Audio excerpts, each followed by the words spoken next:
Selamat pagi saudara-saudariku yang terkasih dalam Yesus Kristus.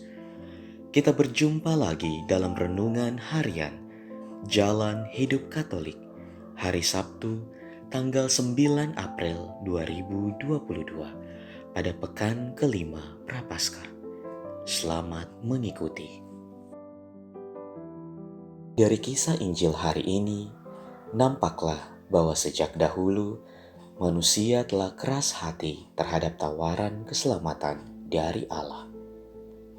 Di sana-sini, Yesus mengadakan mujizat, tetapi orang-orang Farisi dan ahli-ahli Taurat melihat itu sebagai ancaman bagi bangsa dan agama Yahudi. Mereka sama sekali tidak melihat tindakan dan perkataan Yesus sebagai suatu kebenaran. Kebencian mereka pun semakin memuncak, dan pada akhirnya mereka pun bersepakat untuk membunuh Yesus dengan segala tuduhan kepadanya.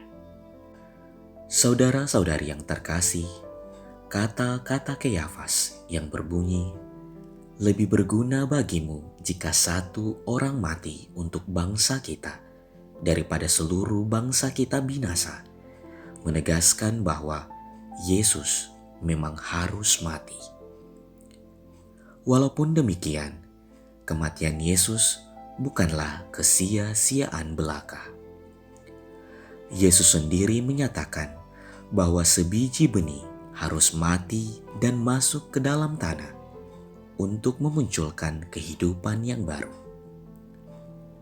Yesus telah menjadi benih itu, dan dengan demikian manusia memperoleh kehidupan baru, yaitu keselamatan. Apabila Yesus adalah pribadi mulia yang dikorbankan demi keselamatan manusia, tak terbayangkan betapa berharganya kita di hadapan Allah. Kita adalah makhluk unik dan berharga yang telah diselamatkan. Nyawa kita itu begitu luhur, dan karena itu hendaklah kita bersyukur atas semua yang ada pada diri kita. Kita dipanggil untuk mewartakan keselamatan kepada seluruh dunia, dan dengan itu kita menciptakan kehidupan bersama yang rukun dan damai, bukan hidup yang dipenuhi dengan kekerasan dan perang yang menumpahkan darah orang tak bersalah. Hanya saja manusia tetaplah makhluk yang lemah dan rapuh. Dengan gampangnya kita jatuh lagi ke dalam dosa. Kita bagaikan kerbau yang setelah dimandikan, tak lama kemudian berkubang kembali. Ataukah kita lupa siapa yang telah berkorban untuk menghapus dosa-dosa kita? Bagaimanakah tanggapan kita terhadap peristiwa penyelamatan yang amat luhur itu? Kita tak perlu disalib sebagai bentuk kesadaran kita. Yang perlu kita lakukan adalah hidup dalam kasih, baik dengan Allah maupun dengan orang lain. Masa Prapaskah ini menjadi saat yang baik untuk sungguh menyadari kerapuhan kita di hadapan Allah. Kita hanya seperti debu di alas kaki Tuhan yang setiap saat bisa dikebaskan dan akhirnya tersingkir dari kesatuan dengan Allah. Akan tetapi, Allah tetap saja merangkul kita dengan segala kerapuhan dan kelemahan kita itu.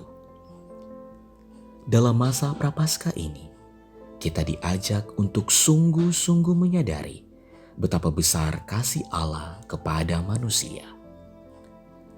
Laku tapa dan pengendalian diri menjadi bentuk persiapan batin kita untuk menyongsong dan merayakan misteri Paskah, yaitu sengsara, wafat, dan kebangkitan Yesus Kristus. Semoga dalam masa persiapan batin ini, Roh Kudus senantiasa membantu kita. Amin. Terima kasih. Kita baru saja mendengarkan renungan harian Jalan Hidup Katolik. Semoga segala aktivitas kita hari ini mendapat bimbingan dan penyertaan Tuhan serta berkat Allah yang Maha Kuasa. Dalam nama Bapa dan Putra dan Roh Kudus. Amin.